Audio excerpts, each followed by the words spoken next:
মালয়েশিয়াতে আন্তর্জাতিক সেমিনারে গিয়েছিলাম, ওই যে ইন্টারন্যাশনাল ইসলামিক ইউনিভার্সিটি মালয়েশিয়া। ওখানে সেমিনারে যাওয়ার পরে আমি আধুনিক কিছু ব্যাখ্যা জেনেছি। ওনারা বলছিল ওখানে প্রফেসর যারা, স্যার যারা আছে, ডক্টর মিজানুর রহমান আজহারি, যে স্যারের আন্ডারে উনি পিএইচডি করলেন, ডক্টর নূর মোহাম্মদ ওসমানী, ওনার বাড়ি বাংলাদেশে কক্সবাজারে। ওখানে উনি ওই মালয়েশিয়া বিশ্ববিদ্যালয়ে আছে প্রফেসর হিসাবে। আমিও স্যারের সাথে দেখা করে বললাম আমিও করতে চাই। বললো ভর্তি হয়ে যাও, আমি সব প্রসেস করে এসেছি, আপনারা দোয়া করবেন, দোয়া চাচ্ছি আমি যেন সহজে এটা করে আসতে পারি। এখন 3 বছর লাগবে আর 4 মাসের একটা ট্রেনিং আছে আরবিতে। মানে স্যার আছে আমার যারা দায়িত্বে আছে বলছে যাওয়ার দরকার নেই, মাহফিল করেন এই দেশে। এই দেশে মাহফিল করলে এটা হবে? এখন 3 বছর মনে হয় চলে যাব নাকি? আপনারা বলেন তো চলে যাব কিনা? না না, আমার পড়াশোনা করা লাগবে না। না না, মালয়েশিয়া আর বাংলাদেশ তো সমান না। 3 বছর জেলে থাকাকালীন যদি চলতে পারেন কোনো অসুবিধা নেই, আর 3 বছর কষ্ট হলেও হোক। 3.5 বছর সব মিলে 3 বছর 4 মাস, 3.5 বছর চেষ্টা চালাচ্ছি। এরপরও দেখি আমার যারা দায়িত্বে আছে পারিবারিকভাবে, মা বাবা আছে, আরও আছে, এনারা বলুক। আমি তো স্যারের সাথে সব ঠিক করে এসেছি, চেষ্টা চালাবো জ্ঞানের পরিধি যেন আল্লাহ আরও বাড়িয়ে দেয়। কারণ আমরা এই সূত্রগুলো পেলে আমরা ব্যাখ্যা করতে সহজ হবে। এই যে তাত্তাকুনের ব্যাখ্যা আমার মনে হয় এখানে অনেকে জানেনও না, জীবনে শোনেনও না। তাকওয়া যে এর নাম, আমরা মনে করি এরকম বিশাল জুব্বা গায়ে থাকবে, সুন্দর এরকম টুপি মাথায় থাকবে, আর হাতে একটা তসবিহ থাকবে, শুধু সুবহানাল্লাহ আলহামদুলিল্লাহ, দুনিয়ার কোনো খেয়াল নেই। এ বিশাল পরহেজগার, এ বিশাল তাকওয়াবান, এ বিশাল বুজুর্গ হয়ে গেছে। না, তাকওয়া অর্জন করতে চাইলে 4টা জিনিস আপনার ভেতরে মাস্ট বি থাকা লাগবে। আমরা রমজানুল মোবারকে আছি, আপনারা রমজান সম্পর্কে কথা শুনছিলেন। আমরা সেরকমই একটা আয়াত সূরা বাকারার 185 নম্বর আয়াতের প্রথম অংশ পড়েছি। আমার মাথার ভেতরে এই আয়াত সম্পর্কে যত কথা আছে, আমি যদি কিয়ামত পর্যন্ত হায়াত পাই আর কিয়ামত পর্যন্ত বলতেই থাকি, কিয়ামত এসে যাবে, তাও এই আয়াত শেষ হবে না, এত কথা আছে। আমরা সামারাইজ করে করে খুব অল্প সময়ে ডেলিভারি দেবো ইনশাআল্লাহ। আল্লাহ বলেন এই রমজান মাস কোরআন নাজিল হয়েছে, কোরআন সামনে আছে, সত্য মিথ্যা পার্থক্য করে বাকি জীবন চালানো লাগবে। সুতরাং রমজান এসেছে, কোরআনও আছে, রোজা আছেন, চলে যাবে আর 11-12 দিন পরে। যদি সামনের বাকি জীবন হক আর বাতিল কোনটা কোরআন দিয়ে পার্থক্য করে চালাতে না পারেন, আপনার জীবন ব্যর্থ। আমি কথা বোঝাতে পেরেছি, আমি জানি আপনি বুঝেছেন। এখন যদি না বোঝার ভান করে থাকেন, ওটা আপনার বিষয়।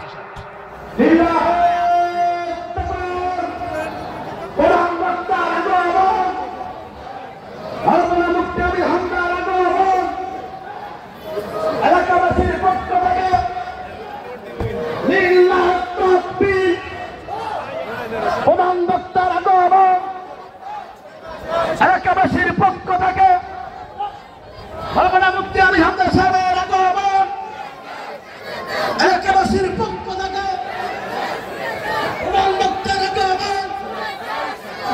এলাকাবাসীর পক্ষ থেকে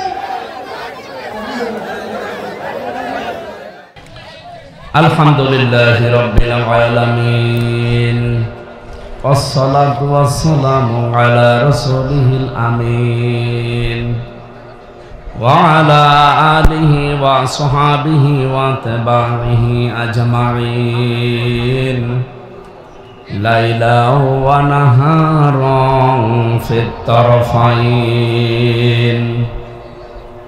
فقد قال الله تعالى في كلامه المجيد وبرهانه التوحيد: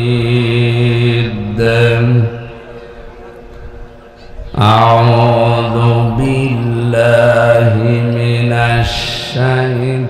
الشيطان الرجيم. بسم الله الرحمن الرحيم.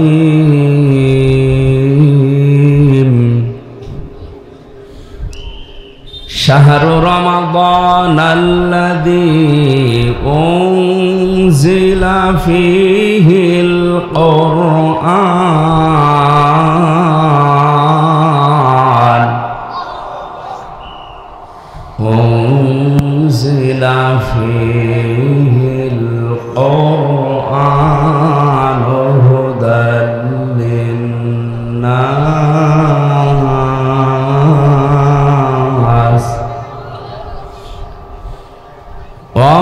بينات من الهدى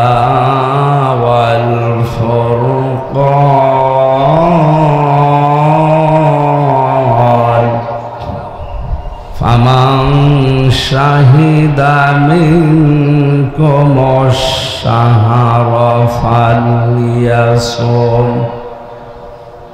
صدقت يا ربنا. عن أبي هريرة رضي الله تعالى عنه قال قال النبي صلى الله عليه وسلم الصوم لي وأنا أجزي به الصوم لي وأنا أجزى به رواه ابن ماجه. وقال تعالى في شان حبيبي وما زادهم إلا إيمانا وتسليما.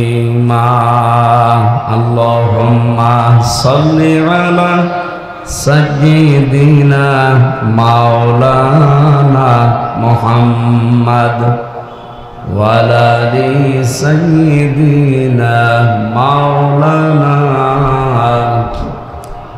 بلغ العلا بكماله كشف الدجى بجماله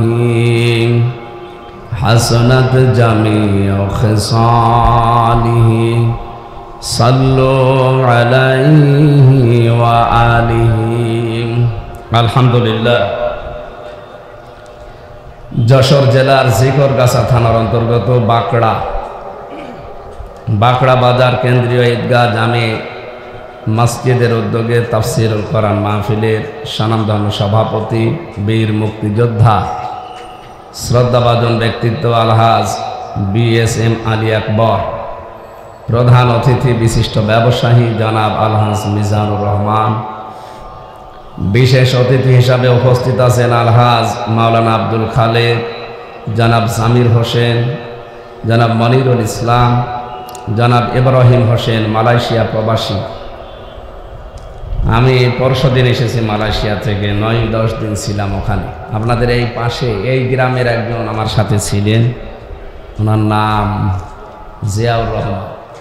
জিয়া ভাই আপনাদের পেনাঙে আছে, হ্যাঁ উজ্জ্বল। যাই হোক, বাঁকড়া বললো যে বাঁকড়া আমার বাড়ি। মঞ্চে বসা আছেন আপনাদের এলাকার সন্তান, যশোরের মুক্তিযোদ্ধা ডিগ্রি কলেজের শ্রদ্ধাভাজন শিক্ষক প্রফেসর মোহাম্মদ জাহাঙ্গীর হোসেন, আমার শ্রদ্ধাভাজন স্যার। প্রশাসনের যে ভাইগুলো আজকে পাহারা দেওয়ার জন্য, শৃঙ্খলা ঠিক রাখার জন্য এসেছে, অথচ আগস্টের 5 তারিখে হলে শৃঙ্খলা ঠিক রাখার জন্যে না, শৃঙ্খলা ধ্বংস করার জন্য আসতো।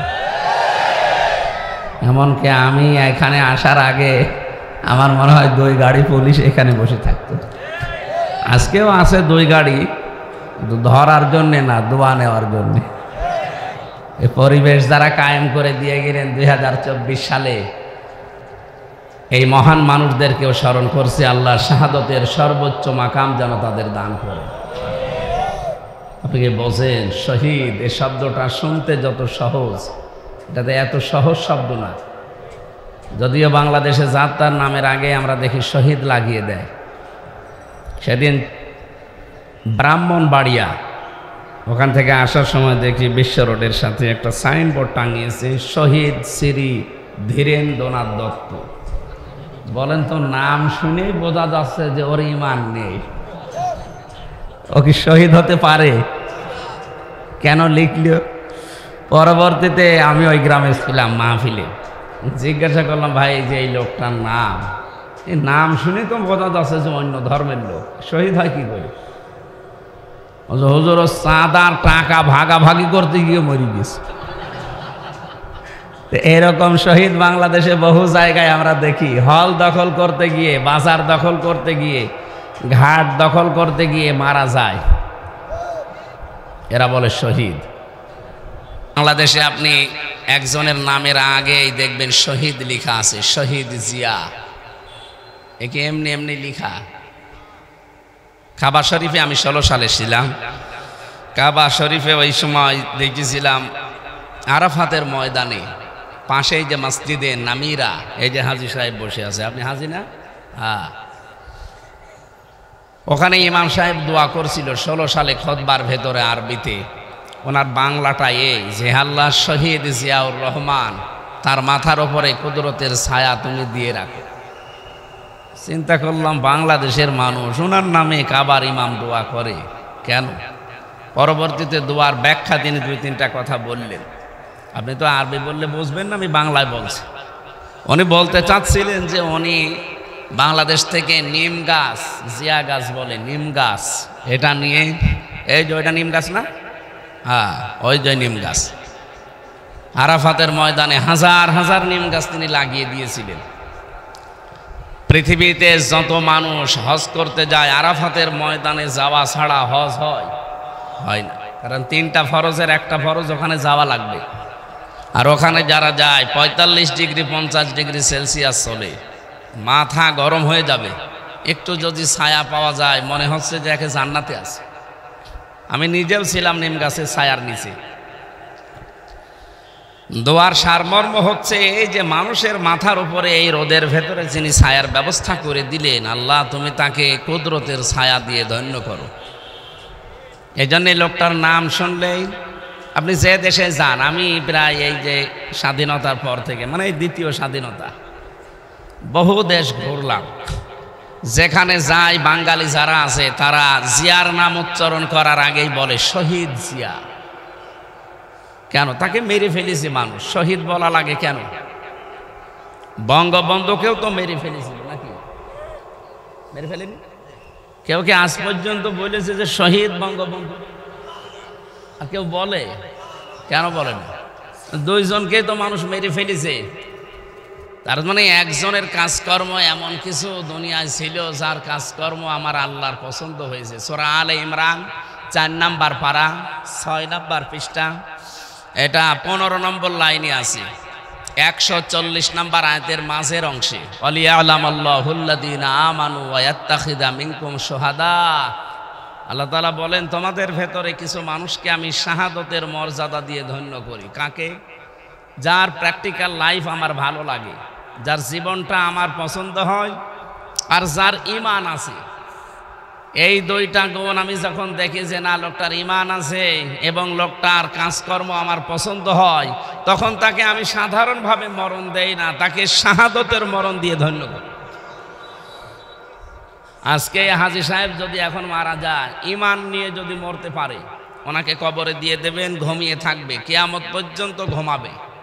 সিংহায় ফুৎকার দেবে ইসরাফিল, জেগে উঠবে আল্লাহর দরবারে হিসাব দেওয়ার জন্য। এর আগে পরে আর কিছু নেই। কিন্তু উনি যদি শাহাদতের মরণ পায়, কবরে দেওয়ার সঙ্গে সঙ্গে উনি ঘুমাবে না। আল্লাহ বলেন বালা হায়াউন ইনদা রাব্বিহিম ইরযাকুন, তারা তো জীবিত এবং আমি নিজে তাদেরকে রিজিক দেই। যশোরবাসী শুনতেছেন? বলেন তো মানুষ কি ঘুমিয়ে থাকলে খাওয়া লাগে? তাহলে এর আগে ওনার কথা বললাম, ঈমান নিয়ে মরে গেলে উনি কবরে থাকবে ঠিক, কিন্তু কি করবে? ঘুমিয়ে থাকবে। বলেন বলেন, ঘুমিয়ে থাকলে খাওয়া লাগে? কিন্তু শাহাদতের মরণ পেলে ঘুমাবে না, জিন্দা থাকবে, জীবিত থাকবে, আল্লাহ নিজে খাওয়াবে। আর খাবার খাওয়ালে কি হয়? রক্ত, গোশত, চর্বি এগুলো তৈরি হয় না? তাহলে যারা শহীদ হয়ে গেল 2024 সালে, 1971 সালে যারা শহীদ হয়েছে, এই মানুষগুলো কিন্তু মারা যায়নি, এই জন্যে মরে গেছে এ কথা বলা যাবে না। যারা শহীদ হয় এদেরকে যদি কেউ বলে মরে গেছে, তার গুনাহ হবে। সূরা বাকারা 154 নম্বর আয়াতে আছে, রব্বুল আলামিন বলেন আলা তাকুলু লিমান ইয়ুকতালু ফি সাবিলিল্লাহি আমওয়াত বাল আহইয়াউ ওয়ালাকিন লা তাশউরুন। কখনো এই কথা বলবা না মুখ দিয়ে যারা শহীদ হয়েছে তারা মরে গেছে, না এই কথা বলা যাবে না, তারা জীবিত, তোমরা টের পাও না। এতটুকু বলে আল্লাহ শেষ করে দিতে পারতেন। মানুষ যেন মুখের পরে অন্তরে ধারণা করতে পারে। এই জন্য অন্তরের ওপরও আল্লাহ নিষেধাজ্ঞা জারি করেছেন।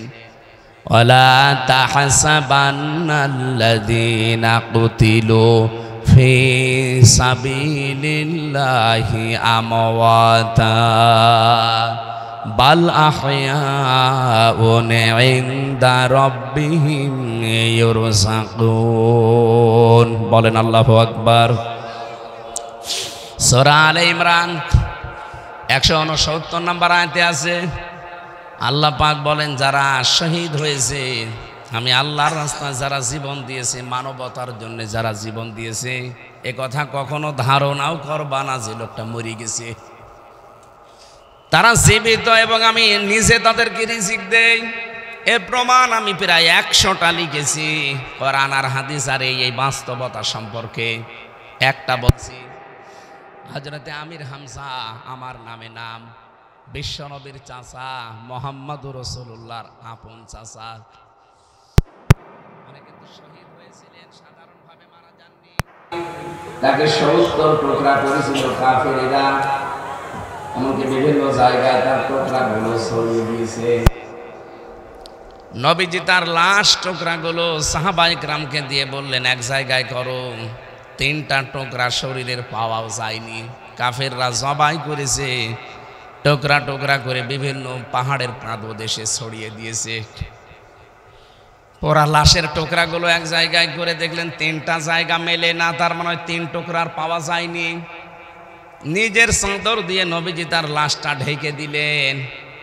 শহীদ যারা হয় তাদেরকে যেহেতু গোসল দেওয়া হয় না, কথা বুঝতেছে, ওনাকে গোসল দেওয়া হয়নি। মাথা থেকে হাঁটু পর্যন্ত চাদর দিয়ে ঢাকা, কিন্তু পার ঢাকতে চায় না। নবীজি নিজে পাহাড়ের লতা পাতা দিয়ে তার পাটা ঢেকে দিলেন।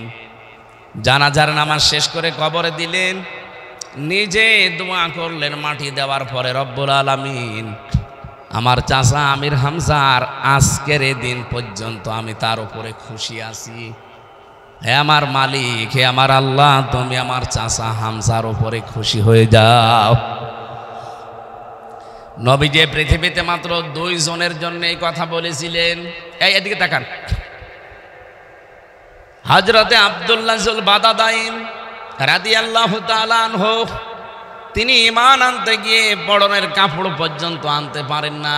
এই লোকটা যেদিন শহীদ, তার মানে উনি জ্বরে মারা গিয়েছিলেন, কিন্তু শাহাদতের মরণ পেয়েছেন। নবীজি তার হাতে একটা বাকল বেঁধে দিয়ে বলেছিলেন, আমি আব্দুল্লাহর রক্ত কাফেরদের জন্য হারাম করে দিলাম। সাহাবী ডুকরে কেঁদে উঠে বলে, হে রাসূল, আমি চাইলাম আমার জীবনটা দিয়ে শহীদ হতে, কারণ শাহাদতের মর্যাদা আমি জানি, আর আপনি কাফেরদের জন্য আমার রক্তটাই হারাম করে দিলেন। বিশ্ব নবী বলেন, আব্দুল্লাহ, তোমার যে অ্যাক্টিভিটিস আজকের এই ময়দানে আমি দেখেছি, এখন যদি তুমি জ্বরে পড়েও মারা যাও, কিয়ামতের দিন আল্লাহ তোমাকে শাহাদতের মর্যাদা দান করবে। এই লোকটা যেদিন ইন্তেকাল হয়, শাহাদত বরণ করে, নবীজি নিজে তার কবর খুঁড়ে লাশটা কবরের ভেতরে শুয়ে নিজে দোয়া করেছিলেন, রব্বুল আলামিন আজকের এই দিন পর্যন্ত আমি আব্দুল্লাহর উপরে খুশি আছি, মেহেরবানি করে তুমিও খুশি হয়ে যাও।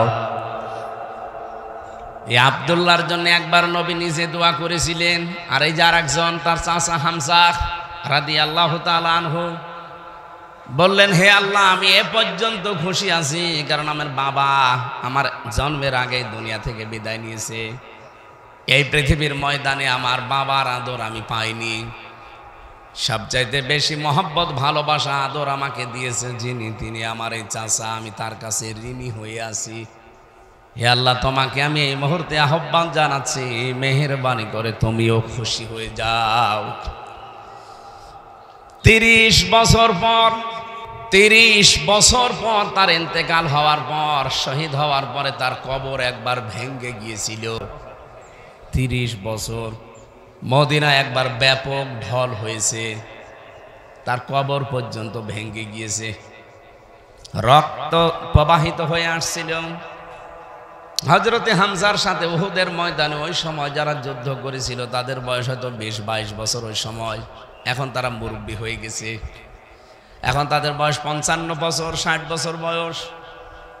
রক্ত অনুসন্ধান করতে গিয়ে দেখে 30 বছর আগে মোহাম্মদ রাসূলুল্লাহর চাচা হযরতে হামজাকে কাফেররা যে জায়গায় কোপ দিয়েছিল ওই সমস্ত জায়গা দিয়ে এখনো ফিনকি দিয়ে রক্ত বের হয়েছে আসতেছে।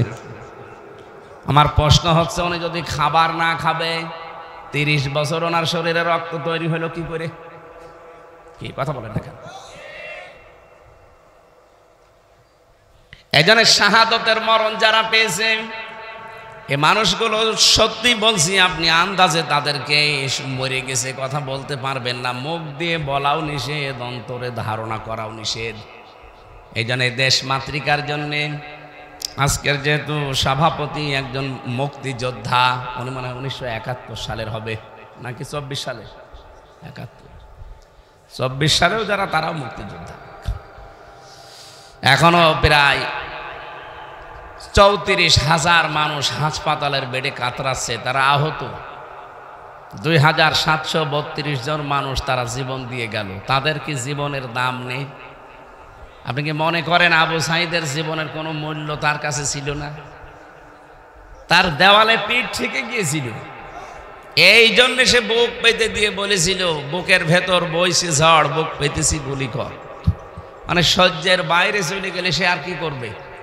আমরা এইটাই চাই যে সহ্যের বাইরে যেন আর পৃথিবী চলে না যায়, আমরা বসবাসযোগ্য পৃথিবী তৈরি করতে চাই। এই কথা বলে না কেন? কয়েকদিন আগে ভারত থেকে এক সাংবাদিক, উনি বিবিসি দালালি করার জন্য এসেছিল ডক্টর মোহাম্মদ ইউনূসের কাছে, জবাব দিয়েছে উচিতভাবে যে আপনি হাসিনার দালালি করেন, মানে সে মহিলা যা করেছে কিয়ামত পর্যন্ত যদি ওরে আল্লাহ হায়াত দেয়, কিয়ামত পর্যন্ত যদি তারে ফাঁসি দেওয়া যায় তাও তার গুনাহ মাফ হবে না।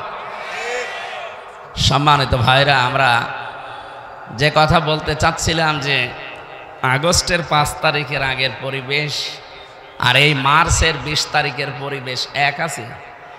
এক নেই। আল্লাহ যেহেতু সময়টা পাল্টিয়ে দিয়েছে, মালয়েশিয়া, সিঙ্গাপুর, থাইল্যান্ড এই দেশগুলোতে আল্লাহর হুকুম, মালয়েশিয়ায় কিছু আছে, থাইল্যান্ডে, সিঙ্গাপুরে আল্লাহর বিধান ওরা মানে না। এমনকি আল্লাহ একজন আছে বিশ্বাসও করে না, কিয়ামতে জবাব দেওয়া লাগবে বিশ্বাসও করে না, কিন্তু তাদের জীবনযাপনের মান অনেক উপরে। আমি যেই কয়েকদিন ছিলাম চিন্তা করছিলাম যে এত উপরে তারা গেল কি করে? আল্লাহর বিধান না মানলে তো আল্লাহ এই পর্যায়ে মানুষকে দিতে পারে না। তারা আল্লাহকে বিশ্বাস করে না ঠিক, কিন্তু আল্লাহর যতগুলো বিধান আছে কিছু বিধান দেখলাম নেই, কিন্তু বাকিগুলো যা মানে পুঙ্খানুপুঙ্খানুভাবে মানে। নবীজির হাদিস ছিল, যারা পরিষ্কার পরিচ্ছন্নতা থাকে তারা ইমানের অর্ধেক পূরণ করে ফেলে। এই হাদিস কোনোদিন শুনেছেন? পরিষ্কার পরিচ্ছন্নতা ইমানের অর্ধেক, শোনেননি? আল্লাহর নবী কিন্তু ইমানের অঙ্গ বলেননি, ইমানের অর্ধেক, নিসফুল ঈমান। অথচ এইটাই এই দেশগুলোতে আমি দেখি আসলাম এত পরিষ্কার। হ্যাঁ, ওদের অভ্যাসই হয়ে গেছে ওইটা। একটা বাচ্চা ছেলে যদি থুতু ফেলার, কপ ফেলার দরকার হয়, নির্ধারিত জায়গা আছে, কষ্ট করে রেখে 1-1.5 মাইল 2 মাইল গিয়ে ওই জায়গায় ফেলে যেন জায়গাটা পরিষ্কার থাকে। আমাদের দেশে যদি এইরকম সিস্টেম চালু করতে পারতাম, হ্যাঁ চালু করা সম্ভব ছিল। মালয়েশিয়া যদি দাঁড়িয়ে যেতে পারে, এত পরিষ্কার পরিচ্ছন্ন তারা হতে পারে, আমরা পারবো না কেন? আমরা পারতাম। কিন্তু আমাদের দেশ থেকে যা পাচার হয়েছে, এই পাচারকৃত সম্পদগুলো যদি এই দেশে ব্যয় করা হতো, এই দেশটা মালয়েশিয়ার আগে দাঁড়িয়ে যেত। কারণ তাদের এত বড় দেশ, বাংলাদেশের চাইতে মালয়েশিয়া 5 ডবল বড়। পুরা দেশ ঘুরতে আমার প্রায় 10 দিন সময় লাগবে, এত বড় দেশ। এত বড় দেশে মানুষ মাত্র 3 কোটি, তাও বাংলাদেশ থেকে গেছে 20 লাখ, অন্যান্য দেশ থেকে আরো এসেছে, সব মিলে 3 কোটি মানুষ। এত বড় বিশাল দেশ, তাদের মানব সম্পদ নেই, এমনিতেই সম্পদ আল্লাহ দিয়েছে, ওইগুলো রিফাইন করে তারা ব্যবহার করে। আর আমাদের আল্লাহ কিছু না দিক, আমাদের দেশে 18 কোটি মানব সম্পদ আছে। এইটা থাকলে আর লাগে কি? কিন্তু আমরা ব্যবহার করতে পারি নাই। ওয়ালাকাদ কাররামনা বানি আদম, আল্লাহ বলেন আমি বনি আদম সন্তানকে সম্মান দিয়েছি, মুসলমানকে সম্মান দিয়েছি। বলেন বলেন। অথচ সবচাইতে বেশি আতঙ্কে এই 54 বছরে আমরা কাটালাম, যারা মানুষ তারা এখনো পর্যন্ত আতঙ্ক। পশু পাখির এত আতঙ্ক নেই, মানুষের যত এখন আতঙ্ক। এটা যেন দূর করা যায়, সেই ব্যবস্থা করা লাগবে না? যারা দায়িত্বে আছে তারা চেষ্টা চালিয়ে যাচ্ছে যেন এ দেশটা পরিচ্ছন্ন হয় এবং শান্ত হয়। এটার জন্য সর্বোত্তম বিধান আল্লাহ রাব্বুল আলামিন, যেহেতু রমজান মাস, কিভাবে শান্ত হবে পৃথিবী, পরিচ্ছন্ন হবে, সেই কথাগুলো আমরা তেলাওয়াতকৃত আয়াত থেকে তাফসীর আকারে কথা শুনবো ইনশাআল্লাহ। বক্তব্য দেওয়ার শুরু করছি, আগে মুসলমানদের জন্য দোয়া করছি। তামাম দুনিয়ার সব মুসলমান একটা শরীরের মতো। কোনো জায়গায় যদি কোনো মুসলমান কষ্ট পায়, আপনার পৃথিবীর এক প্রান্তে যদি আপনি থাকেন আর সংবাদ শোনেন, আপনার বলা লাগবে আহ ও। যদি এটা আপনার ভেতরে না আসে, আপনি বুঝবেন আপনার ইমানে প্যারালাইজড হয়ে গেছে। এই দৃশ্যগুলো দেখার পরে যে মানুষগুলো এখনো কান মুখ নাড়ে না, 57টা মুসলমান রাষ্ট্র পৃথিবীতে, এরা যদি আজ এক হয়ে কালকে ঘোষণা দিয়ে দিত যে এই অত্যাচার যদি বন্ধ না হয়, বিশ্বের অমুসলিম দেশ যারা আছে তাদের সাথে সব সম্পর্ক কাট, ওরা এমনি ভয় পেয়েছে। আমাদের যে পাশের প্রতিবেশী দাদা বাবুরা, এদের সব চাইতে বেশি ভয় মরণের ভয়। কারণ আমার 17, 18, 19 এই সমস্ত সালগুলোতে বাংলাদেশে কথা বলতে দিত না। আমি থাকতাম দাদাদের দেশে। আমার এই কলকাতা, আসাম, ত্রিপুরা এই সমস্ত জায়গায় এমন কোনো জায়গা নেই যে আমি সেখানে যাইনি, যে দেখেছি ওদের আচরণগুলো। ওই মানুষগুলোর সবচাইতে বেশি ভয় পায় মরণকে। এটা কোরআনেরও কথা, ওয়ালা তাজিদান্না আহরাসান নাসি আলা হায়াতি ওয়া মিনাল্লাযিনা আশরাকু। হে নবী, জীবনের উপরে সবচাইতে বেশি মায়া দেখতে পাবেন আপনি এক নম্বরে মুশরিক যারা, তাদেরকে। তো ওরা যেহেতু মুশরিক, এজন্য সবচাইতে বেশি ভয় পায় মরণকে। বাংলাদেশ শুধু ডক্টর মোহাম্মদ ইউনূস একটু টাচ দিয়েছিল যে 7 সিস্টার কিন্তু থাকবে না, এমনি নরম হয়ে গেছে। আমাদেরকে ভয় দেখিয়েছে যে আমরা খাবার দেব না, পেঁয়াজ দেব না, আলু দেব না, না খেয়ে বাংলা মরবে। আরে ভাই, আমাদেরকে মানুষ ভয় দেখায়। বাংলাদেশে আমরা আর যাই করি, আমরা মুসলমান। নামাজ কম পড়তে পারি, রোজা কম রাখতে পারি, আমরা মুসলমান না? আমাদের তো বছরে 1 মাস না খেয়ে থাকা ফরজ, আর সেই মাস এই মাস চলছে না সেটা। আর আমাদেরকে খাবারের ভয় দেখিয়ে নিজেরাই ভয় পেয়েছি। এখন তাদের আলু, তাদের পেঁয়াজ এই বর্ডারে এসে পৌঁছে। এখন বলতেছে আসেন কলকাতায়, 100 টাকা আর প্রায় 25 টাকা আপনাদের আর নেওয়া হবে না, মাফ করে দেওয়া হবে। পাগল হয়ে গেছে। এই জন্যে ওদের সবচাইতে বেশি ভয় কিসের ভয়? মরণের ভয়। আজ বিশ্বের 257টা দেশ, মাত্র 57টা দেশ আমরা মুসলিম, 200টায় সব অমুসলিম। গাজায় এই অত্যাচার, জুলুম, নির্যাতন যদি বন্ধ না হয়, আমার মনে হয় এখন ইমানের দাবি এই 57টা মুসলিম রাষ্ট্রের প্রধানরা এক বাক্যে যেন জাতিসংঘকে বলে সব দেশের সাথে ব্যবসা বাণিজ্য সব কাট, সম্পর্ক আমাদের ছিন্ন। দাদাদের মাথা খারাপ হয়ে গেছে আমাদের কিছু আচরণে। কারণ আমরা এখন চায়নার সাথে, তুরস্কের সাথে, পাকিস্তানের সাথে, রাশিয়ার সাথে ব্যবসা বাণিজ্য আরম্ভ করেছি। দাদা পাগল হয়ে গেছে। পৃথিবীর মানুষ আমরা দেখি মাটি খুঁড়লে তারা তেল পায়, গ্যাস পায়, আর ওই শয়তানরা শুধু মাটি খুঁড়লে নাকি মন্দির পায়, তাও যেখানে সেখানে না, শুধু মসজিদের নিচে। আপনি দেখেননি কতগুলো মসজিদের নিচে ওরা মন্দির পেয়েছে এই কথা বলে ভেঙে ফেলেছে। আল্লাহর ঘর যারা এভাবে টুকরা টুকরা করতে পারে, তারা যেন এটা খেয়াল করে। আমরা স্মরণ করাচ্ছি, এটা রেকর্ড হচ্ছে, ওরাও শুনছে। তারমিহিম বিহিজারাতিম মিন সিজ্জিল ফাজআলাহুম কাআসফিম মাকুল। 1500 বছর আগে ওদের বাপ দাদারা আব্রাহা কাবা ঘর ধ্বংস করতে এসে তারা কিন্তু একেবারে কাসফিম মাকুল হয়ে গেছে। কি? এই যে গরু, ছাগল, বিভিন্ন পশু পাখি খাবার খাওয়ার পরে যেটা উগরিয়ে দেয়, কেমন লাগে দেখতে, ঠিক তাদের অবস্থা ওই হয়েছিল। আপনাদের অবস্থাও আল্লাহ কিন্তু এই করবে। অলরেডি 7 সিস্টার যদি ভেঙে যায়, আর ভেঙে যাওয়ার উপক্রম হয়ে গেছে, এজন্য আল্লাহর ঘরের সাথে বেয়াদবি করা বন্ধ করেন, অন্তত জুলুম বন্ধ করেন। কারণ জুলুম যারা করে মানুষগুলো আর মানুষ থাকে না, এরা আল্লাহর মামলার আসামি হয়ে যায়। এই জন্যই সহ বিশ্বে যারা আজ মানুষের ওপরে জুলুম করছেন, আপনারা কিন্তু মানুষ আর তো নেই, আপনারা এখন আল্লাহর মামলার আসামি। বাংলাদেশে ধর্ষণ যে করে তার পক্ষে উকিল এখন দাঁড়াতে ভয় পায়। এই কথা বলেন না কেন? আসিয়ার ধর্ষক যারা, তাদের পক্ষে উকিল দাঁড়িয়েছিল, উকিল পর্যন্ত পিটানি খেয়েছে। তাহলে ধর্ষকের পক্ষে দাঁড়ালে জনগণ পিটিয়ে আপনাকে মেরে ফেলে, আপনি আল্লাহর মামলার আসামি, আপনাকে তো মেরে ফেলা দরকার। এই জন্য আমরা ব্যক্তিগত জায়গা থেকে শুরু করে আন্তর্জাতিক পর্যন্ত কোন জায়গায় যেন জুলুম না করি বা জুলুমের সাফট আর না হই। এই 15.5 বছরে যে জুলুম হয়েছে, পৃথিবীর ইতিহাস পাল্টিয়ে গেছে। একটা জুলুম পৃথিবীর মানুষের চোখ দিয়ে পানি বের করে দিয়েছে আয়না ঘর। কি কঠিন অবস্থায় মানুষকে রেখেছিল আপনি ভাবতে পারেন? এরকম একটা চেয়ারে বসিয়ে একটা সুইচ টিপ দিলে 120 মার ঘোরে।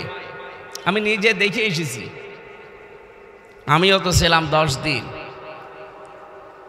এই নখগুলো সব তুলে ফেলে, এরপরে লবণ ছিটিয়ে দেয়।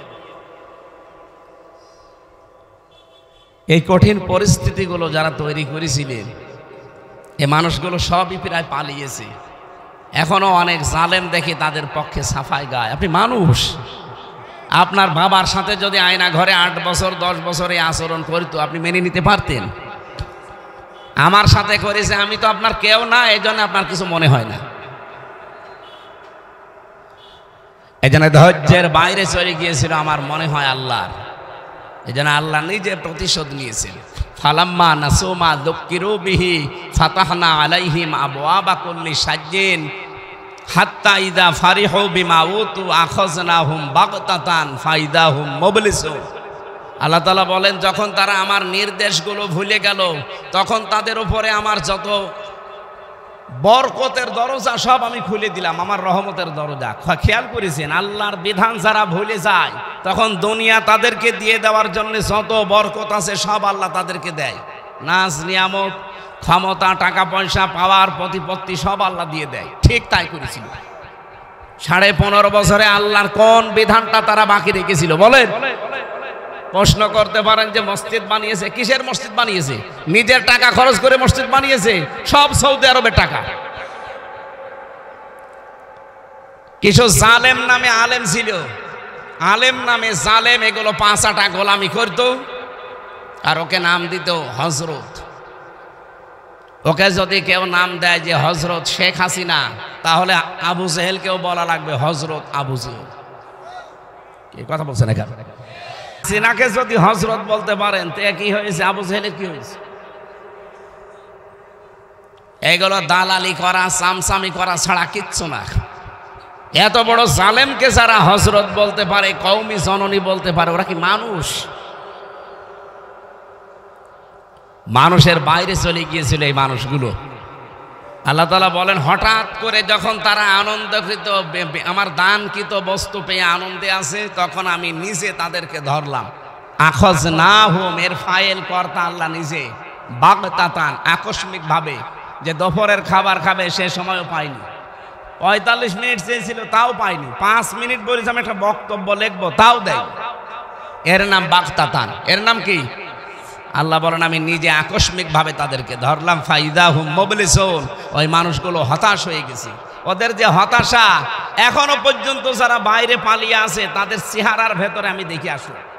সিঙ্গাপুরে যেই হোটেলে উঠেছিলাম, মালয়েশিয়া, থাইল্যান্ডে যেই হোটেলে উঠি, দেখি নিচে 2 জন বসে চা খাচ্ছে।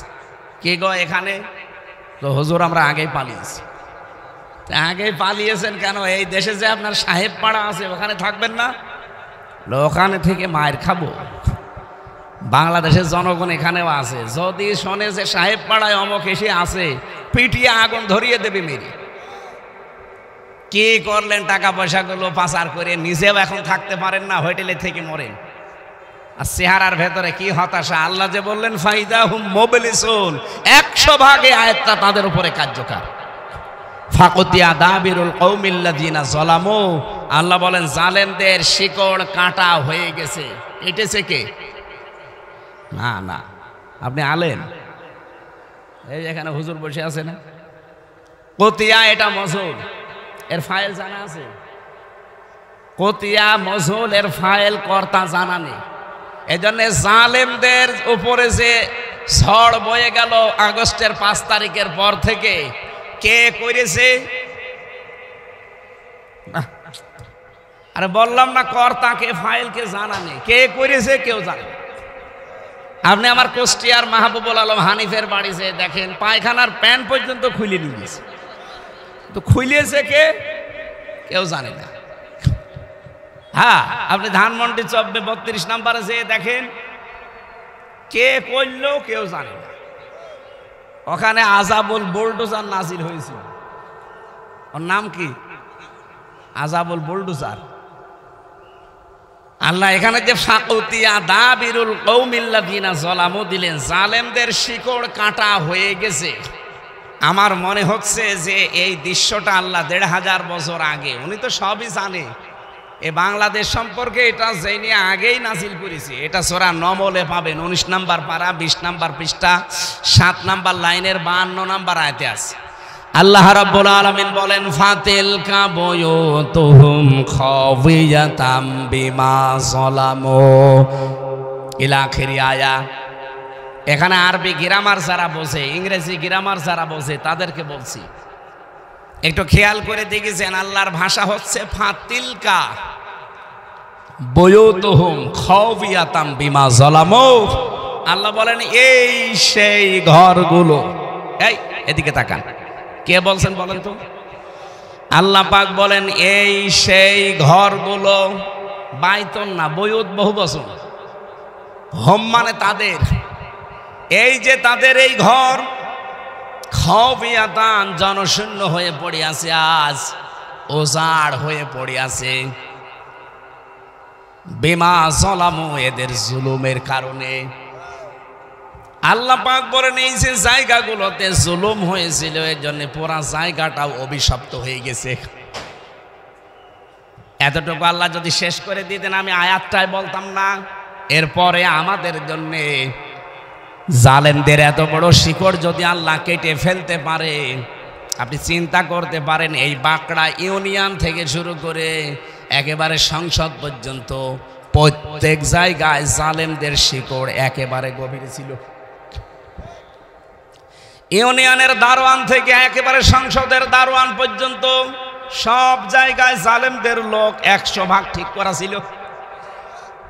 আল্লাহ পাক বলেন এত বড় শিকড় যখন কাটা হয়ে গেছে, ইন্না ফি যালিকা লাআয়াতাল লিকওমি ইয়ালামুন।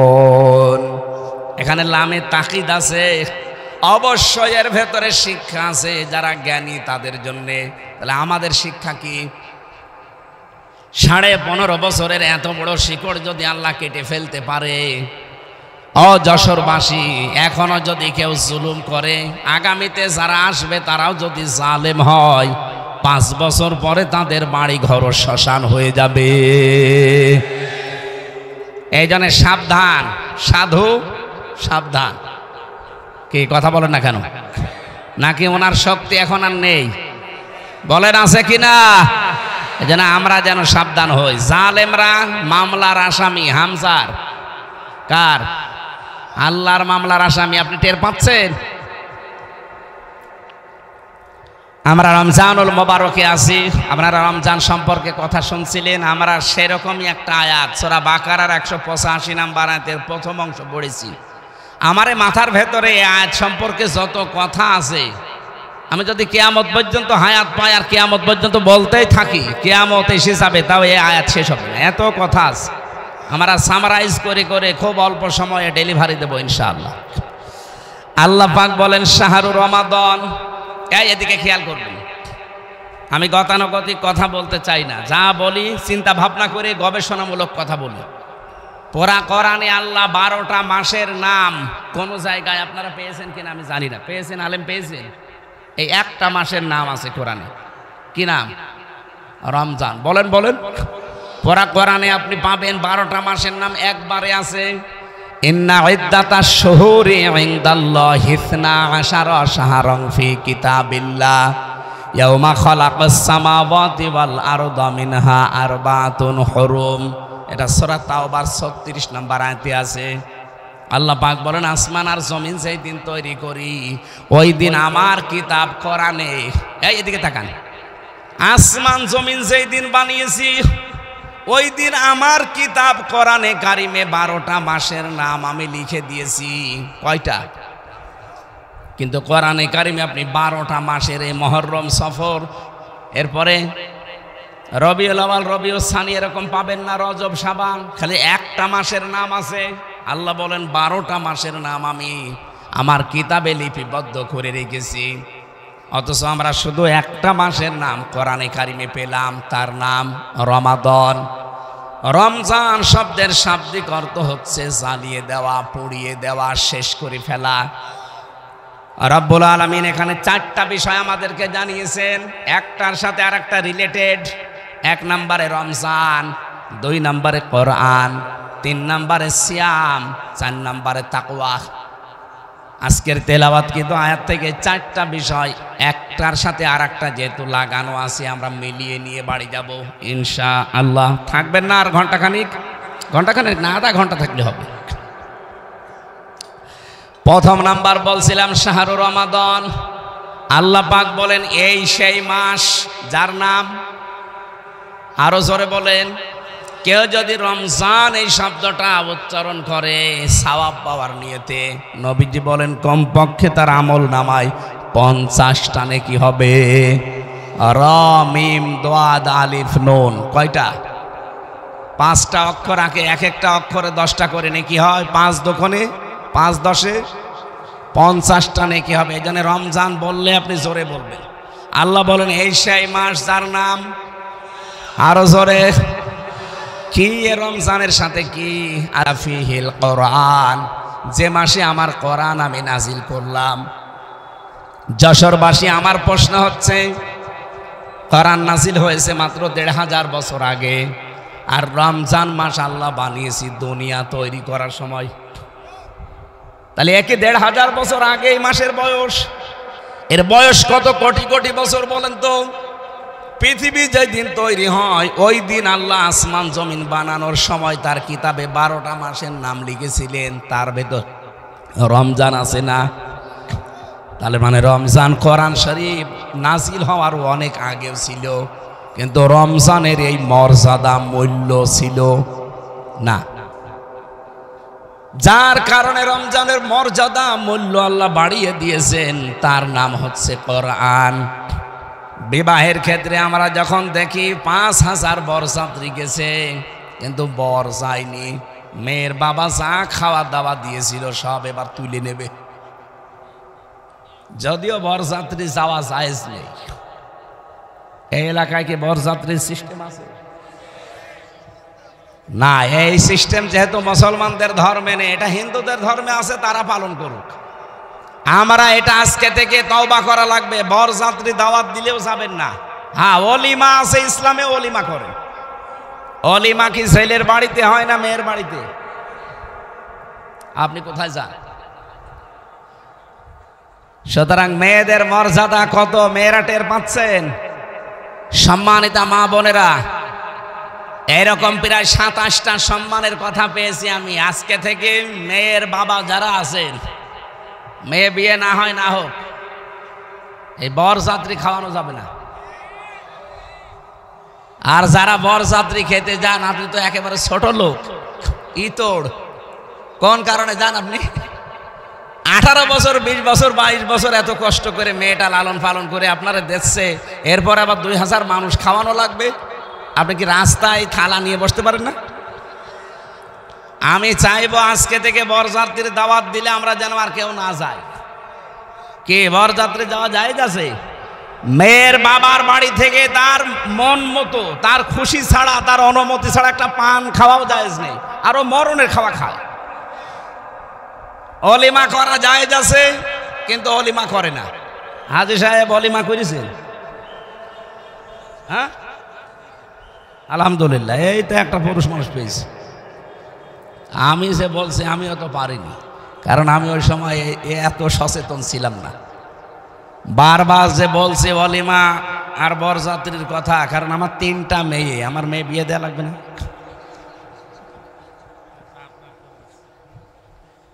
সম্মানিত মা বোনেরা, অনেক সম্মান দিয়েছে ইসলাম আপনাদেরকে, আপনারা জানেন না। এই জন্যে নারীবাদী যারা আছে এদের কথা মতো নিজের জীবন যৌবন বিলিয়ে দিন। মানুষ আপনাদেরকে ভয় দেখায়, ওরা যে ইসলাম যদি দেশে আসে জুজুর ভয় দেখায় যে আপনারা ঘরবন্দি হয়ে পড়বেন, শিকল বন্ধ হয়ে পড়বেন, তালাবদ্ধ করে দেবে না। ইসলাম আসলে পরিবার থেকে শুরু করে আন্তর্জাতিক জীবন পর্যন্ত সবচাইতে বেশি নিরাপদে থাকবেন আপনারা। খালি ইসলামটাকে আসতে দেন দেশে। পরিবেশ দেখেন আপনাকে কোথায় নিয়ে যায়। নবীজি জানিয়েছেন একটা মেয়ে হলে একটা জান্নাত, 2টা মেয়ে হলে 2টা জান্নাত, 3টা মেয়ে হলে 3টা জান্নাত। এমনি না, এর অনেকগুলো কারণ আছে। আমরা যেটা বোঝাচ্ছিলাম যে একটা বিয়েতে আমরা বরকে সবার উপরে মনে করি, সে না হলে বরযাত্রীর কোনো মূল্য থাকে না। আল্লাহ পাক বলেন 12টা মাস এরও কোনো মূল্য নেই আমার কাছে। রমজানেরও মূল্য ছিল না, শুধু মূল্য হয়েছে কোরআনের কারণে। অথচ এখানে 1000 মানুষ যদি থাকে, আমার মনে হয় 998 জন কোরআন শরীফ পড়েও না, বসেও না। তা আপনার মর্যাদা বাড়াবে আল্লাহ কিসে? রোজা কি শুধু না খেয়ে থাকার নাম? আল্লাযী উনজিলা ফীহিল কোরআন, আল্লাহ পাক বলেন আমি কোরআন এ মাসে নাযিল করেছি হুদাল লিন্নাস, মানুষদেরকে পথ দেখানোর জন্যে। বায়্যিনাতিম মিনাল হুদা ওয়াল ফুরকান, স্পষ্ট দলিল আর প্রমাণের ভেতরে দেওয়া আছে। হুদা শব্দটা হাদিন ইসমে ফাইল থেকে যদি আপনি নিতে পারেন, এর বাংলা অর্থ দাঁড়ায় পথ প্রদর্শনকারী। পৃথিবীতে একটাই মাত্র কিতাব আছে যেটা মানুষকে হেদায়েত দিতে পারে, তার নাম কোরআন। নারী পুরুষ যারা আছেন সবাইকে আমি আজকের এই অনুষ্ঠান থেকে আহ্বান জানাচ্ছি, এখন থেকে দৃঢ় সিদ্ধান্ত নিয়ে বাড়ি যাবেন। এই রমজানের আছে 11-12 দিন আছে, আমি কোরআন না শিখে মরব না। শুধু কোরআন না শিখে না, কোরআন আমি বুঝতে চাই। যেভাবেই হোক অন্যান্য ভাষা বোঝার জন্য যেমন চেষ্টা চালাই, কোরআন আমি বোঝার জন্য 100 ভাগ চেষ্টা চালাবো। আপনার বয়স এখন 60 বছর হতে পারে, আপনি যদি কোরআন পড়া, কোরআন বোঝার জন্য এখনই চেষ্টা চালান, যতদিন মরণ না আসবে আপনি তালেবে এলেম হয়ে গণ্য হয়ে যাবেন। আরে ভাই, তালেবে এলেম শুধু 5 বছর 6 বছর বয়সে তারাই না, এ মুরব্বিও তালেবে এলেম। যখন থেকেই কোরআন শোনার জন্যে, বোঝার জন্যে, জানার জন্যে চেষ্টা চালাবে, সে নারী হোক আর পুরুষ হোক, ওই দিন থেকে সে আল্লাহর কাছে তালেবে এলেম। কি আর ওই অবস্থায় যদি আপনি মারা যান, বিনা হিসাবে বিনা বিচারে আপনি জান্নাত পেয়ে যাবেন। এই জন্য যার জন্যে দাম বেড়েছে, সেই বরের মর্যাদা, কোরআনের মর্যাদা এই মাসে দেওয়া লাগবে না। কি কি মর্যাদা সেটার? অল ফুরকান। আল্লাহ বলেন এই রমজান মাস কোরআন নাজিল হয়েছে, কোরআন সামনে আছে, সত্য মিথ্যা পার্থক্য করে বাকি জীবন চালানো লাগবে। সুতরাং রমজান এসেছে, কোরআনও আছে, রোজা আছেন, চলে যাবে আর 11-12 দিন পরে। যদি সামনের বাকি জীবন হক আর বাতিল কোনটা কোরআন দিয়ে পার্থক্য করে চালাতে না পারেন, আপনার জীবন ব্যর্থ। আমি কথা বোঝাতে পেরেছি, আমি জানি আপনি বুঝেছেন। এখন যদি না বোঝার ভান করে থাকেন, ওটা আপনার বিষয়। সামনে কোনটা হক কোনটা বাতিল এটা পার্থক্য করবেন কি? আপনার বাবার জীবনী দিয়ে? কে দিয়ে? আরো জোরে বলেন। আশা করছি এইটা সামনে রাখবেন। 3 নম্বরে সিয়াম। আল্লাহ রাব্বুল আলামিনের নবী বলেন as-সাওমুলি, as-সিয়াম বলেন না। সিয়াম এটা জেনারেল ভাবে একটা বিধান, ঘরনায় পাক আসতে থাকে বছরের পর বছর। কিন্তু as-সাওমু এই শব্দ কিসের জন্য? আমরা যারা এখানে শিক্ষিত মানুষ তাদেরকে বলছি as-সিয়াম, as-সাওম 2টা শব্দ আকাশ পাতাল। সিয়াম এটা ধারাবাহিকভাবে আসবে, 1 বছরের পরে আর 1 বছর আসবে, যদি বেশি থাকেন পাবেন। কিন্তু আর সাওমু এটা হাদিসে কুদুসি, নবীজি বলেন আল্লাহর কথা আমার মুখ দিয়ে আল্লাহ ডেলিভারি দিয়েছেন, আস সাওমু লি, রোজা আমার জন্যে, ওয়ানা উজসাবিহি, আমি নিজে তার পুরস্কার। জোরে বলেন সুবহানাল্লাহ। কি আস-সাওমু আস-সিয়াম, পার্থক্য কি? রোজা রাখতে হলে 4টা বিষয় সামনে রাখা লাগে। 1 নম্বরে ক্ষুধা, খাবার, 2 নম্বরে পানীয়, 3 নম্বরে যৌন সম্ভোগ, 4 নম্বরে আল্লাহর হারাম বস্তুগুলো ছেড়ে দেওয়া। এই 4টা বিষয় যখন মানুষ ছেড়ে দিতে পারবে, সেই লোকটার আস-সাওমু এই শব্দটার সাথে পরিচিত হবে। এই 4টা বিষয় নিজের জীবনে বাস্তবায়ন করে যদি কেউ রোজা থাকতে পারে, তার পুরস্কার কি? আল্লাহ বলেন আমি নিজে দেব, অথবা আমি নিজেই তার পুরস্কার হয়ে যাব। জোরে বলেন সুবহানাল্লাহ। কিয়ামতের দিন একটা দরজা আল্লাহ আলাদা বানিয়েই রেখেছেন, তার নাম রায়আন, যারে তারে প্রবেশ করতে দেবে না। যেই লোকটা রোজা ছিল তাকে আল্লাহ প্রবেশ করাবে। এই জন্যে সিয়াম যেহেতু শুধু আমাদের প্রতি না, সিয়ামের পূর্বেও ছিল। আল্লাহ রাব্বুল আলামিনের পূর্বে যে সিয়ামগুলো দিয়েছিলেন, আমি আলেমদেরকে বলছি, আমি কিন্তু প্রশ্ন করবো এবার, এর আগে যত সিয়াম ছিল আমাদের এই মতো সিয়াম না। হযরতে মরিয়ম আলাইহিস সালামও সিয়াম করেছিলেন, কিন্তু তার সিয়াম ছিল শুধু কথা বলা যাবে না, বাকি সব কাজ করা যাবে। তিনি রোজা রেখেও খাবার দাবার খেতেন, পানি খেতেন। কথা বুঝতেছেন? তাহলে কামা কুতিবা আলাল্লাযিনা মিন ক্বাবলিকুম, রোজা শুধু তোমাদের জন্য আমি লিখে দেইনি, হ্যাঁ তোমাদের বিধানটা আলাদা। তোমরা ওই 4টা বিধান যদি পালন করে রোজা রাখতে পারো, তাহলে তোমাদের সিয়াম হবে আস-সাওম। সেটা কি? 1 নম্বরে আপনি খাবার থেকে, 2 নম্বরে পানীয় থেকে, 3 নম্বরে স্ত্রী সম্ভোগ থেকে, 4 নম্বরে আল্লাহর হারাম বস্তুগুলো থেকে নিজেকে বাঁচিয়ে রাখবেন। এই 4টা মেনে নেওয়ার নাম আস-সাওম। 4টা মেনে নেওয়ার নাম কি? এটা শুধু আমাদের প্রতি উম্মতি মুহাম্মদি। কিন্তু কামা কুতিবা আলাল্লাযিনা মিন ক্বাবলিকুম, তোমাদের পূর্বে যত নারী পুরুষ বিদায় নিয়েছে, অন্য নবীর উম্মত যারা, তাদের প্রতি কিন্তু এইরকম সিয়াম ছিল না। তাদের সিয়ামের সিস্টেম ছিল আলাদা, তাদের সিয়ামের ধরন ছিল আলাদা। এই যে মরিয়ম আলাইহিস সালামের কথা বললাম, উনিও রোজা রেখেছিলেন, কিন্তু আমাদের রোজায় খাওয়া যায় না, আর ওনার রোজায় খাওয়া যেত। আমাদের রোজায় কথা বলা যায়, কিন্তু ওনার রোজায় কথা বলা যেত না। আমি এরকম প্রায় 70টা নিয়ম পেয়েছি পুরা কোরআনে। এতগুলো দলিল আমি লিখেছিলাম, লম্বা করে বলা যাচ্ছে না, কারণ জোহরের পর আবার আরেকটা অনুষ্ঠান আছে আমার, এই জন্য আমি খুব সামারাইজ করছি। তাহলে সিয়ামের সিস্টেমগুলো আল্লাহ দিয়েছেন এক এক নবীর উম্মতের প্রতি এক এক রকম করে, আর প্রত্যেকের উদ্দেশ্য ছিল একটা। আমি আবার বলছি, সিয়াম আমাদের প্রতি, রোজা আমাদের প্রতি যেই নিয়মে, অন্য নবীর উম্মতের প্রতি এরকম ছিল? বলেন বলেন। ওনাদের সিস্টেম আলাদা ছিল। ইহুদিরা রোজা রাখে, কিন্তু তাহারা সেহরি করে না। খ্রিস্টানরা রোজা রাখে, তারা ইফতারি করে না। হিন্দুরা রোজা রাখে, উপোস থাকে, বাবা মা মরে গেলে, ওটা ওরা রোজা মনে করে। পৃথিবীর কোন জাতির সাথে আমাদের রোজার মিল আছে? পৃথিবীতে জাতি আছে কয়টা? 4,500। 4,500 ধর্মের লোক বাস করে এই পৃথিবীতে। তার প্রত্যেকটি আলাদা আলাদা রোজা রাখে, তাদের রোজার নিয়ম আলাদা। কিন্তু আমরা শুধু মুসলিম 210 কোটি আমরা দুনিয়ায়, আমাদের রোজাটা পুরা আলাদা। আমরা ওই 4টা শর্ত যদি মেনে না নিতে পারে, নবীজি বলেন ও না খেয়ে আছে, ও না খেয়ে থাকা আল্লাহর কোনো দরকার নেই, ও খালি শুকিয়ে আছে, এইটুকুই। তাহলে আমরা আজকে থেকে রোজার আর সিয়াম আর সাওমের পার্থক্য বুঝলাম। সিয়াম ধারাবাহিকভাবে আসতে থাকে, রুটিন, এটাই রুটিন ইবাদত, প্রত্যেক বছরে আসবে। আর সাওম এটা 4টা বিষয় মেনে নিলে এটা কিয়ামতের দিন আল্লাহ হয় পুরস্কার দেবে, নাই নিজেই পুরস্কার হয়ে যাবে। 1 নম্বরে খাবার দাবার থেকে, 2 নম্বরে পানীয় জাতীয় জিনিস থেকে, 3 নম্বরে স্ত্রী সম্ভোগ থেকে, 4 নম্বরে হারাম কাজ থেকে বেঁচে থাকবেন। 2 জন মহিলা গীবত করছিল, এটা তিরমিজি শরীফের হাদিস। এদিকে তাকান।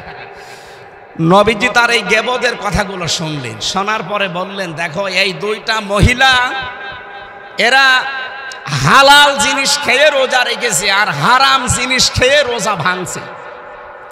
হালাল জিনিস কি? সেহরি করেছিল, হালাল জিনিস দিয়ে রোজা রেখেছিল, আর গেবত করে হারাম জিনিস দিয়ে রোজা ভেঙে ফেলেছে। তার মানে রোজা রাখা অবস্থায় গেবত করলে রোজা আর থাকে? এই হাদিস অনুযায়ী থাকে। আজকে 19টা রোজা পার হয়ে গেল, এখানে একজনও বুকে হাত দিয়ে বলতে পারবেন আমি সহ যে 19টা রোজায় আমি আজ পর্যন্ত কোনো দিন এই 19 দিনে কারো গিবত করিনি, গিবত শুনিনি?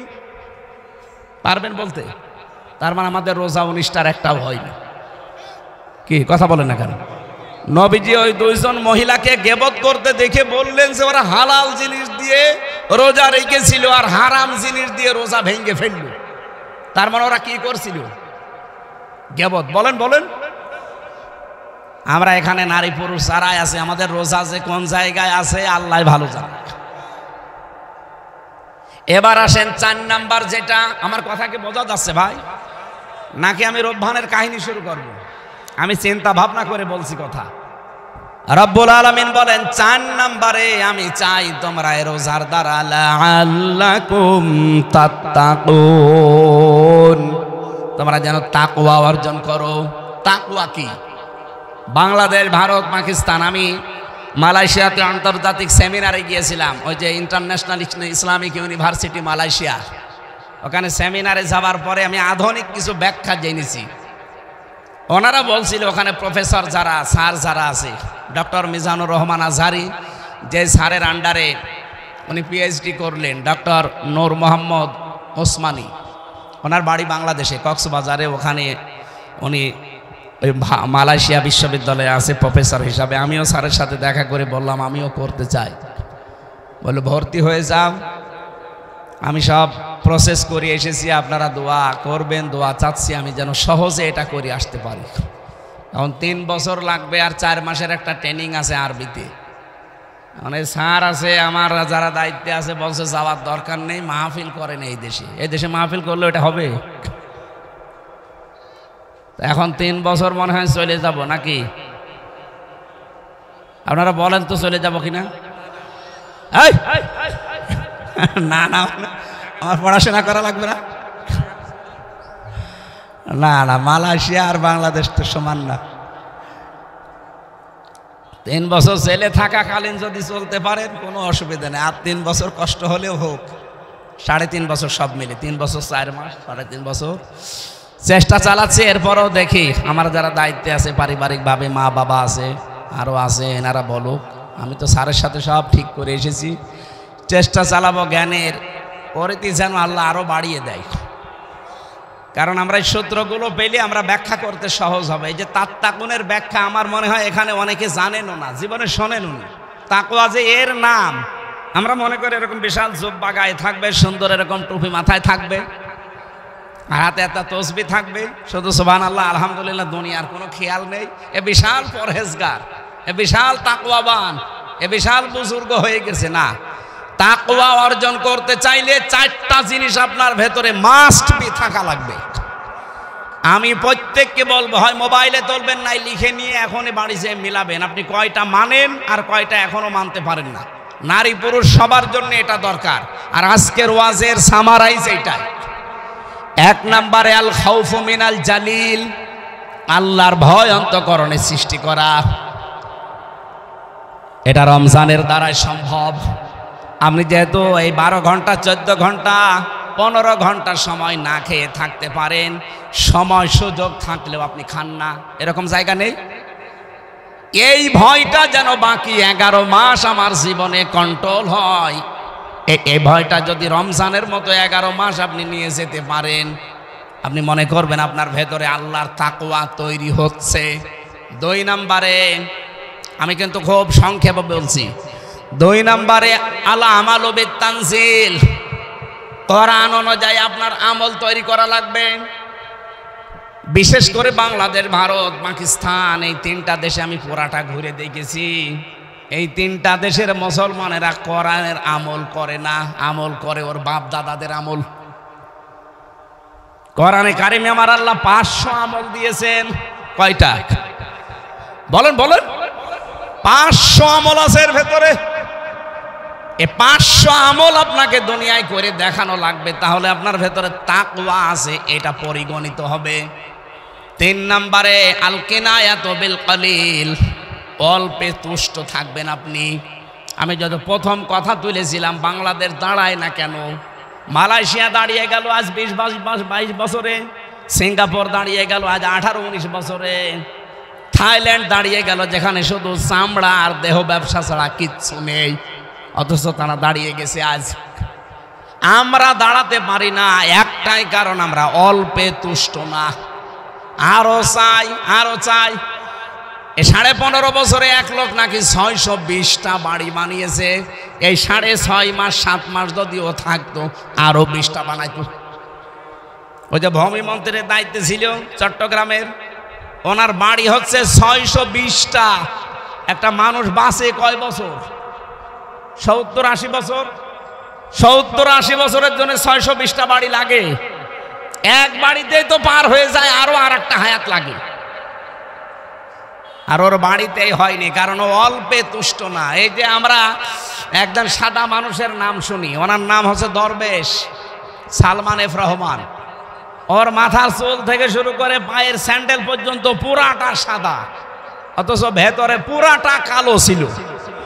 36,000 কোটি টাকা মারিং কাটিং করেছে। একটা মানুষের টাকা লাগে কত বলেন তো? 36,000 কোটি। আপনারা যদি গণনা করতে দেওয়া যায় হাত ব্যথা হয়ে যাবে। মেশিন ছাড়া আপনি গুনতেও পারবেন না। 1-2 টাকা 36 টাকা হলেও তো হয়। 36,000 না, 36 লাখ না, 36 কোটি না, 36,000 কোটি। কত টাকা একজন চুরি করেছে বলেন? অল্পে তুষ্ট থাকলে এত টাকা চুরি করে বাইরের দেশে পাঠাতো না। এই রূপপুরের পারমাণবিক কেন্দ্র আপনারা নাম শুনেছেন, ওখান থেকে একজন শেখ হাসিনার ছোট বোন ৭৬,০০০ কোটি টাকা নিয়েছে। একটা জায়গা থেকে যদি এই পরিমাণ চুরি হয় তে দেশ দাঁড়াবে কি করে? এই যে এখনো আছে তাই তো ভালো বলা। আমি ওই 10 দিন যেভাবে ছিলাম কোনো কাশি আমার হয়নি, একেবারে নীরবে নিস্তব্ধ, ময়লা নেই, ধুলোবালি নেই, কাশি হবে কি দিন? আর এই দেশে আজ 2 দিন এসে কাশতে কাশতে মরে যাচ্ছে। না, আমাদের দাঁড় করাতে হলে অল্পে তুষ্ট থাকা লাগবে। শুধুমাত্র 5 ওয়াক্ত নামাজ পড়া, কালো বোরকা পরে ঘোর ঘোর করে ঘোরা না। আপনাকে অল্পে তুষ্ট থাকা লাগবে। আপনার স্বামীর বেতন 20,000, ওইটা নিয়ে আপনাকে কন্ট্রোল করা লাগবে আপনার জীবন। না, ওর স্বামীর বেতন 20,000, ওর বিউটি পার্লারে সাজতেই লাগে 15,000। আপনার চাহিদা আপনি এত বাড়াবেন কেন? যতটুকু যা পেয়েছেন আপনার স্বামীর কাছ থেকে, তার ওইটা নিয়ে আপনাকে তুষ্ট থাকা লাগবে। তাহলে আপনার ভেতরে তাকওয়া পয়দা হয়েছে, এইটা বোঝা যাবে। 4 নম্বরে আখেরাতের পুঁজি তৈরি করার জন্য তার চিন্তা ভাবনা থাকবে। এইটাই আমাদের আসল বিষয়। আমি এখনই যদি মারা যায়, বলেন, এই এদিকে তাকান, আমার স্ত্রী আমাকে ভালোবাসে, আমি জানি, আমি বিশ্বাস করি। বলেন তো এখন যদি মারা যায়, খুব বেশি হলেও 2-3 দিন সে কান্নাকাটি করবে। হয়তো 7-8 দিন তার খাবার দাবার এলোমেলো হয়ে যাবে। 4 মাস 10 দিন পরে দেখবেন আমার শ্বশুর আর শাশুড়ি আমার মা বাবাকে বলবে, হামজা তো মরেই গেছে, মেয়ে আর রেখে করব কি, দিয়ে দেন, আমি অন্য জায়গায় বিয়ে দেব। কি বলবে না? 100 ভাগ বলবে। বলবে এই কারণে, কারণ ম্যাডামের বয়স এখন কম, চিন্তা করবে আর কতদিন রাখা যায়। ঠিক 4 মাস 10 দিন পরে যদি সত্যি ম্যাডামের বিয়ে হয়ে যায় অন্য জায়গায়, মাত্র 7 দিন পরে ম্যাডাম ওর বাবার কাছে কল দিয়ে বলবে, আব্বা হামজা তো আর কি ছিল, এ জামাই 100 ভাগ ভালো, আমার সব ভুলে যাবে। কয়দিনে? বলেন বলেন। এটার নাম দুনিয়া। এই জন্য আখেরাতের পুঁজি আমাদের প্রত্যেকের দরকার। ইয়া আইয়ুহাল্লাযীনা আমানুত্তাকুল্লাহা ওয়াল তানজুর নাফসুম মা কদ্দামাত লিগাদ। ঈমানদারেরা আল্লাহকে ভয় করো, আর প্রতিটি মানুষের উচিত আগামী দিনের জন্য তার প্রস্তুতি কতটুকু আছে এটা যেন সে খেয়াল করে নেয়। কারণ চোখ বন্ধ হয়ে গেলে আপনার ছেলে আপনার না, আপনার বউ আপনার না, আপনার মা বাবাও আপনার না। হ্যাঁ, আমি আমার মা বাবার সাথে ভালো ব্যবহার করব আমার আখেরাতের জন্য, আমার স্ত্রীর সাথে আমি ভালো ব্যবহার করব আমার আখিরাতের জন্য, আমার স্বামীর সাথে আমি ভালো ব্যবহার করব, তার হক আদায় করব, এটা আমার আখিরাতের জন্য। কি কথা ঠিক আছে? যে যে জায়গায় আছি আমি সহ প্রত্যেকে যেন এইভাবে তাকওয়া অর্জন করতে পারি, বলেন আমিন। চারটা বিষয় আমি টাচ দিয়েছি, রমজান, কোরআন, সিয়াম আর তাকওয়া। আল্লাহ রাব্বুল আলামিন এই চারটা বিষয়, ফামাং শাহিদা মিনকুমুশ শাহরা ফালিয়াসুমহু, এটা তৈরি করার জন্য রমজান লাগে। এই জন্যে ফামাং শাহিদা মিনকুমুশ শাহরা ফালিয়াসুম, তোমাদের ভেতরে কেউ যদি রোজার মাস পেয়ে যায়, আল্লাহ বলেন মাস্ট বি, সে যেন রোজা রাখে। এটার দ্বারা প্রায় 70টা উপকারের কথা আমি পেয়েছি।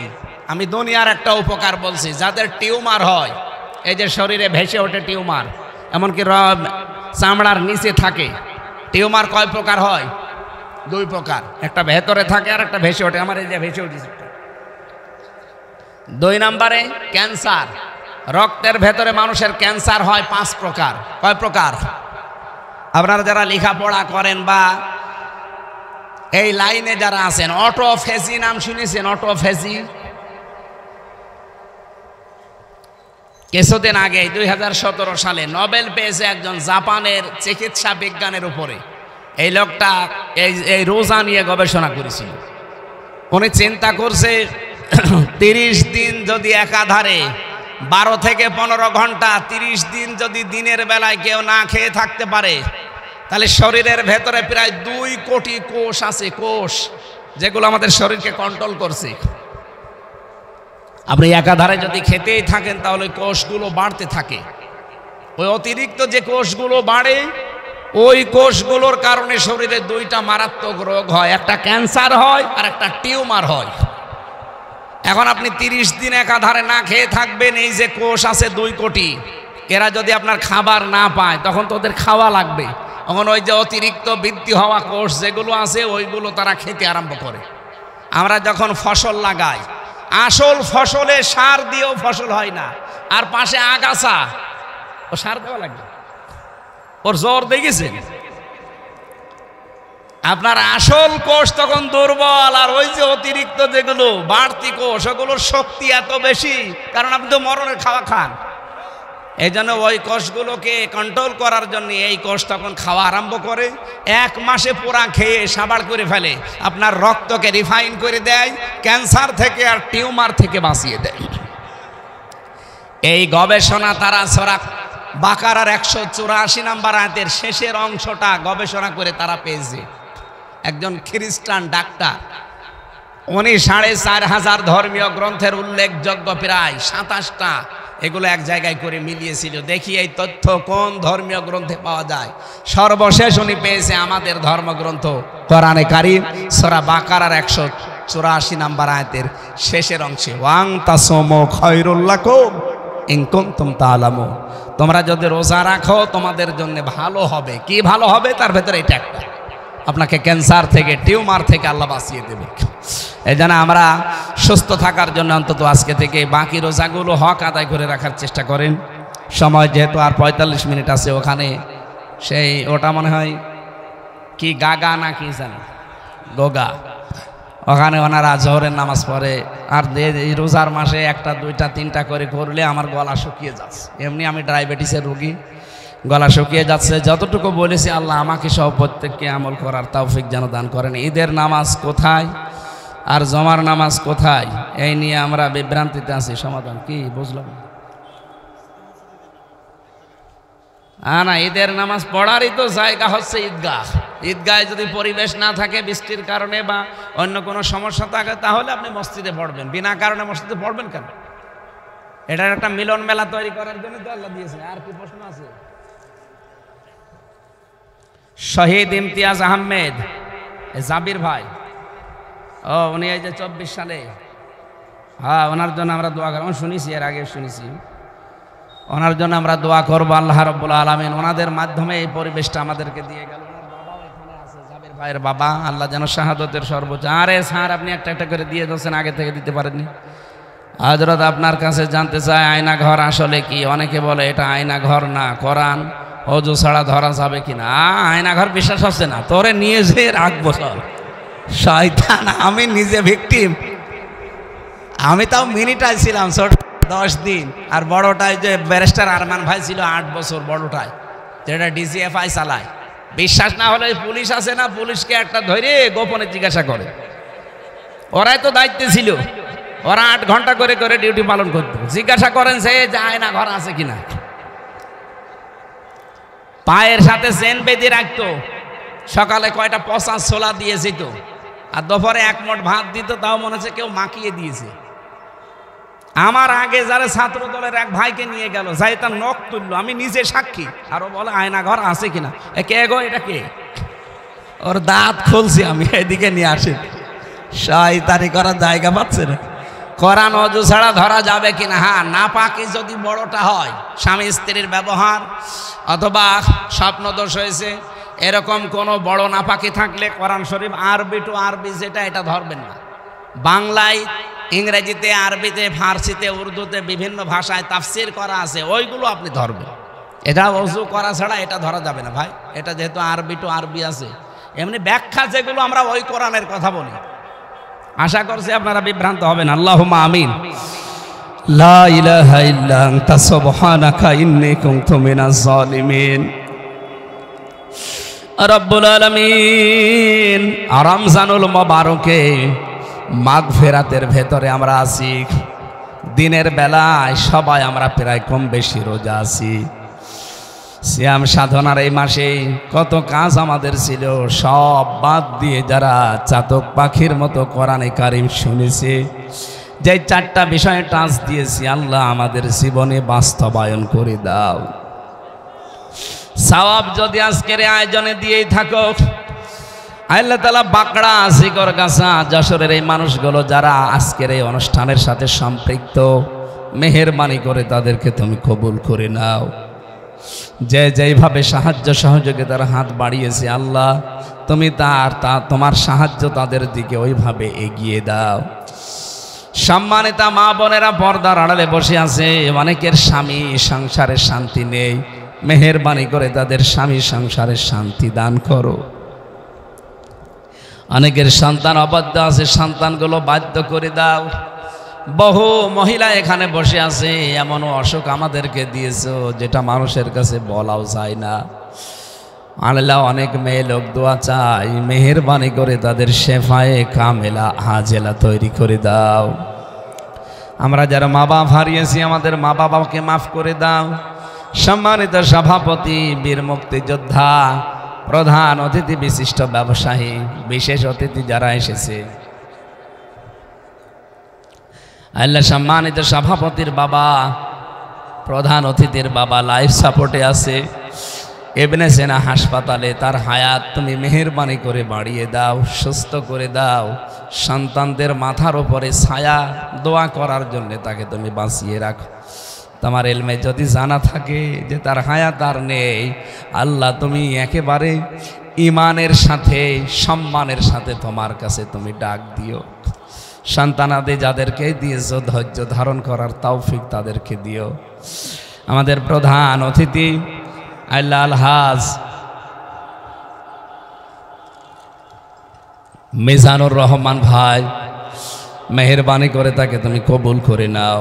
প্রধান অতিথি যিনি, বিশিষ্ট ব্যবসায়ী, বিশেষ অতিথি যাদের নাম আমি দেখতে পেলাম, প্রত্যেকটি মানুষকে, বিশেষ করে এই বাজারে যারা ব্যবসা বাণিজ্য করে, প্রত্যেকের ব্যবসা বাণিজ্যে বরকত দাও। প্রশাসনের যে ভাইগুলো আজকে দায়িত্ব পালন করেছে, আল্লাহ বাংলার প্রশাসনের উপরে তোমার রহমত নাজিল করো। এই দেশের দায়িত্বে যারা আছে, সততার সাথে পালন করার তৌফিক দাও। আল্লাহ তাআলা বাংলাদেশটা তুমি কোরআনের হাতে তুলে দাও। চর্ম চোখে যেন দেখতে পায় এ দেশটা তোমার কোরআনের বিধান দিয়ে চলছে। এই বাঁকড়া এলাকায় মাটির নিচে যারাই ঘুমিয়ে আছে, কোরআনের ইজ্জতে তাদেরকে মাফ করে দাও। শ্রদ্ধাভাজন স্যার প্রফেসর জাহাঙ্গীর তার বাবা মাকে হারিয়েছে, মাকে তুমি মাফ করে দাও। বাবা অসুস্থ, শেফায়ে কামেলা জেলা দাও। তার স্ত্রীও অসুস্থ, আল্লাহ তাকেও তুমি শেফা দান করো। 3টা বছর জালেমের জেলখানায় আমি নিজে অসুস্থ হয়ে গেছি, আল্লাহ তুমি আমার শরীরকে, কণ্ঠকে আগের অবস্থায় ফিরিয়ে দাও। এই মাহফিলটা বাস্তবায়নের জন্য শত মানুষ বিভিন্ন কায়দায় সহযোগিতা করেছে। আল্লাহ একটাকেও খালি হাতে ফেরত দিও না, প্রত্যেককেই তুমি কিছু না কিছু দাও। আমার আসিফার ভাই এসেছে, তার মা বাবাকে মাফ করে দাও। যত মানুষ আমরা এই ময়দানে আজকে এসেছি, আমাদের জীবনের অভাবগুলো দূর করে আমাদের স্বভাব চরিত্র মুহাম্মদুর রাসূলুল্লাহর মতো বানিয়ে দাও। ফিলিস্তিনের মুসলমানদের জন্য তুমি হামি ও নাসির হয়ে যাও। ইসরায়েলের এই কাফেরদের অপমৃত্যু না দেখে তুমি আমাদেরকে মরণ দিও না। চর্ম চোখে যেন দেখতে পাই, এই কানে যেন শুনতে পাই, দুনিয়ার জমিন থেকে ইসরায়েল নামক রাষ্ট্র ভরাট হয়ে গেছে। আলহামদুলিল্লাহি রাব্বিল আলামিন। মরণ আসলেই যেন পড়তে পারি লা ইলাহা ইল্লাল্লাহু মুহাম্মাদুর রাসূলুল্লাহ। আসসালামু আলাইকুম।